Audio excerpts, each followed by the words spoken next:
Pemirsa, siapa yang akan menjadi Wakil Gubernur DKI Jakarta menggantikan Sandiaga Uno memasuki babak baru setelah Partai Gerindra mengajukan 2 nama sebagai Wakil Gubernur DKI Jakarta. Partai Keadilan Sejahtera sebagai koalisi pun mencoba menjaga asa dengan berencana mengajukan 2 nama baru sebagai Wakil Gubernur DKI Jakarta. Kami akan membahasnya bersama dengan 2 narasumber di studio. Yang pertama juru bicara DPP PKS Muhammad Khalid dan pengamat politik Ray Rangkuti. Selamat malam Mas Ray, Mas Khalid. Selamat malam. Saya akan mulai dari Mas Khalid. Mas Khalid, Gerindra ini sudah mengajukan 2 nama kadernya sebagai 4 nama calon, dari 4 menjadi 2 sebagai calon wakil gubernur DKI. Apa respons PKS? Jadi kalau kita lihat ya, kita itu harus menghormatilah fatsun politik, etika politik. Jadi dari awal PKS dan Gerindra, ini statement dari Bapak Prabowo Subianto ya. Kalau Wagub DKI itu sebenarnya ya diserahkan sepenuhnya kepada PKS. Artinya kita berbasis kepada sebuah kesepakatan politik yang kita sama-sama hormati. PKS menghormati Gerindra dan Gerindra harus juga menghormati Tapi PKS. betul tidak sih kesepakatan politiknya seperti itu? Apakah ada kesepakatan tertulis? Kalaupun ada, kenapa sekarang akhirnya jadi begini? Boleh dijawab nanti ya Mas Khalid, tapi kita harus jeda sejenak untuk mengikuti kumandang azan maghrib untuk daerah Jakarta dan sekitarnya. Kami lanjutkan kembali perbincangan seputar kursi calon wakil gubernur DKI Jakarta. Mas Khalid, jadi sebetulnya kesepakatan politik antara PKS dan Gerindra itu seperti apa sih soal kursi wakil gubernur DKI Jakarta ini? Ya, statement dari Pak Prabowo ini di level pimpinan ya, antara Bapak Soebul Iman dengan Pak Prabowo sudah clear sebenarnya. Itu adalah hak dari PKS. Bang Sandi bahkan waktu sebelum Pilpres ya mengatakan ya itu hanya PKS gitu. Artinya sudah clear di level pimpinan dan itu sudah kita ajukan juga 2 nama kan, dan juga sudah ditandatangani dan diproses dan sebagainya. Tapi ketika sudah masuk ke DPRD, nah ini yang menjadi sebuah tanda tanya, kenapa tidak diproses-proses gitu untuk selanjutnya. Karena setelah masuk ke DPRD harusnya tata tertib pemilihan dibahas, panitia pemilihan dibahas, kemudian terjadi pemilihan. Nah, proses di situ itulah kemudian sampai detik ini belum berjalan. Proses di DPRD yang mandek itu apakah karena sumbatan komunikasi politik antara PKS dan Gerindra? Jadi yang justru aneh, ini permasalahan ini tidak diselesaikan, justru muncul 4 nama dari Gerindra yang menurut kami dari PKS itu justru tidak menghormati kesepakatan di level pimpinan gitu. Sejauh ini komunikasi antara PKS dengan Gerindra bagaimana? Kenapa sampai Gerindra bisa muncul 4 nama? Ya kita sudah memahami ya konfigurasi politik di tanah air sekarang secara level nasional juga sudah berubah gitu kan. Pak Prabowo juga sudah bergabung dalam koalisi Bapak Presiden Jokowi dan sebagainya. Dan kita di PKS jadi oposisi. Jadi konfigurasi ini semakin menambah kerumitan tersendiri bagi kami untuk melakukan komunikasi-komunikasi seperti itu. Dan seharusnya PKS menagih langsung ke Pak Prabowo misalnya. Ya ini kan masalah fatsun politik ya. Fatsun politik kan tidak mengikat secara hukum. Ini masalah etika gitu. Jadi kalau umpamanya etika itu bisa dijalankan dengan baik, dihargai, dihormati, itu sebenarnya tidak sulit untuk menjalankan itu. Jadi kesimpulannya perlukah sampai PKS harus menagih janji kepada Ketua Umum Gerindra Prabowo Subianto? Ya kita sama-sama menghormati lah. Artinya jangan sampai kita harus mengemis-ngemis juga gitu. Artinya ini kita sudah sama-sama paham, kita sama-sama menghormati, dan saya pikir Gerindra juga sudah memahami juga seperti itu. Mas Ray, 16 bulan sudah kursi Wagub DKI kosong. Apa akar permasalahannya? Ada inkonsistensi politik di sini atau bagaimana? Kalau inkonsistensi sudah jelas. Kalau ada misalnya patsun politik yang dilanggar, menurut saya sih sudah jelas ya. Tetapi kan patsun etika konsistensi ini hanya ada di ranah politik ideal. Kalau politik seperti di lingkup kita yang memang amat sangat pragmatis, ya kata-kata patsun macam-macam itu layak dipergunakan ya ketika kita sedang tidak mendapat apa-apa gitu. Nah itu yang terjadi menurut saya antara PKS dengan Gerindra saat ini gitu. PKS selalu mendasarkan gerakannya pada moralitas itu, etika itu, sementara Gerindra melihat ada peluang. Dan secara politik itu mereka manfaatkan seperti sekarang kan.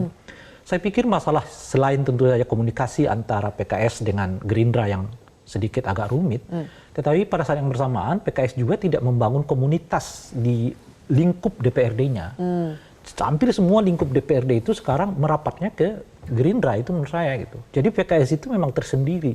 Nah ini juga yang PKS kelihatan tidak menggunakan ya pengaruh wibawa politiknya untuk bisa memanfaatkan kawan-kawan di DPRD ini berpihak kepada keinginan mereka. Tapi bukankah karena memang konfigurasi politik di DPR dan DPRD memang juga sudah berubah, akhirnya PKS sepertinya tinggal sendiri? Sebetulnya kan mestinya mereka lakukan ini sebelum Pilpres, sebelum Pileg. Nah ini nggak dibaca oleh PKS.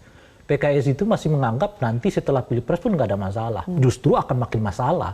Karena pertama ya,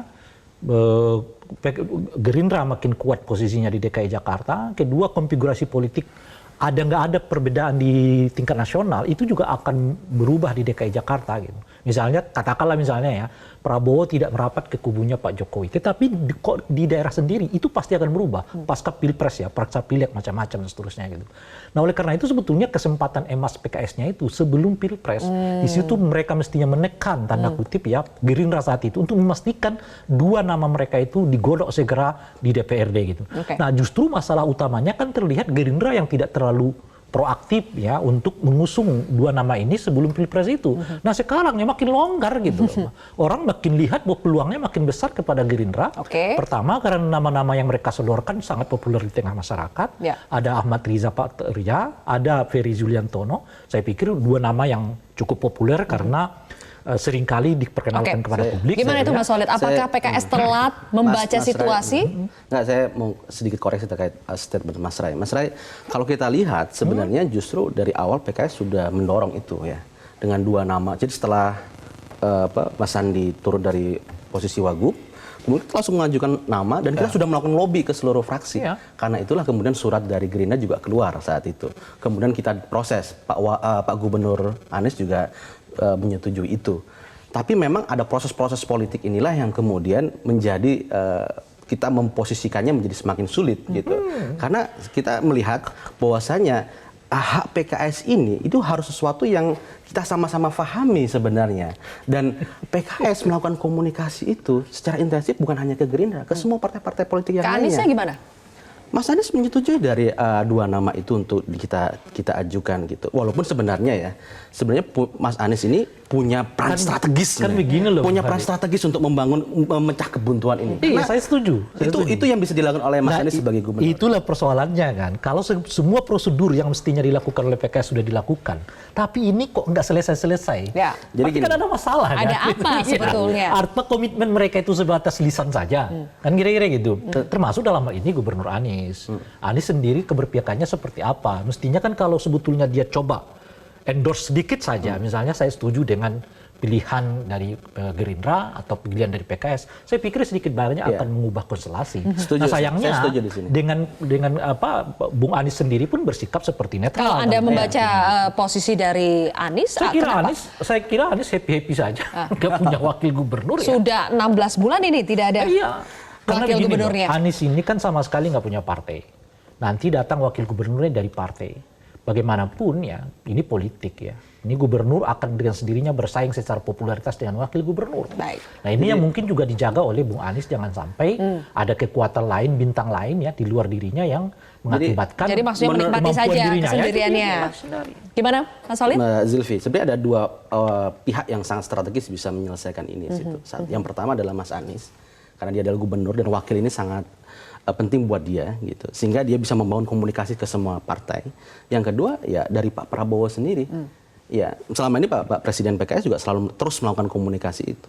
Saya pikir kalau Gerindra ikhlas, legowo, posisi itu diberikan kepada Bung Halim, diberikan pada udah hampir selesai. Udah hampir selesai. Menurut saya gini, udah hampir karena ini setahun. karena makanya kadernya disampaikan. Udah hampir setahun argumen ini kalian bangun, dan nggak ada di lapangan efeknya. Apakah kalau begitu harus ada opsi baru yang dimunculkan? Misalnya PKS mengatakan akan mengganti dua calon yang sebelumnya dengan dua nama baru. Ini sedang kita kaji. Atau misalnya mengambil kader lain di luar PKS dan Gerindra. Nah, makanya ini sekarang kita formulasi baru. Karena dua yang nama itu udah 16 bulan tidak berproses kan. Nah sekarang kita PKS sudah mengkaji lagi gitu formulasi baru seperti apakah sehingga bisa memecah kebuntuan. Kan kita ada waktu limitnya kan, ada limit batas waktunya. Cuma gini loh, kalau menurut saya bukan dua nama ini yang jadi masalah sebetulnya. Siapapun yang disodorkan oleh PKS sejatinya akan diterima kalau masalah politiknya selesai gitu loh. Karena sejauh ini kan tidak ada keberatan kepada dua nama. Jadi masalahnya sebetulnya adalah soal kemauan politik untuk menerima Jadi di hulunya calon ya? dari PKS kan. Yang nggak bisa lagi diselesaikan dengan argumen-argumen ini kan ada moralitasnya, konsistensi. Itu hampir lebih dari setahun sudah diagungkan oleh Oke, PKS. kalau nggak siapapun mengubah apa-apa. calon dari PKS kemungkinan akan gini, ditolak, maksud apakah saya. memang harus ada di luar PKS Itu dan maksud Gerindra? saya, mungkin itu cara lain. Itu yang saya sebut sebagai lobby politik, ya, cara politik, geliat politik, ya. Yang kalau PKS selalu mempergunakan argumen yang lama, mereka akan ketinggalan nih. Iya, Oleh jadi karena itu harus ada memang taktik baru yang dilakukan Ya, oleh di PKS. sisa waktu ini kita sedang mengkaji ya, titik equilibriumnya di mana.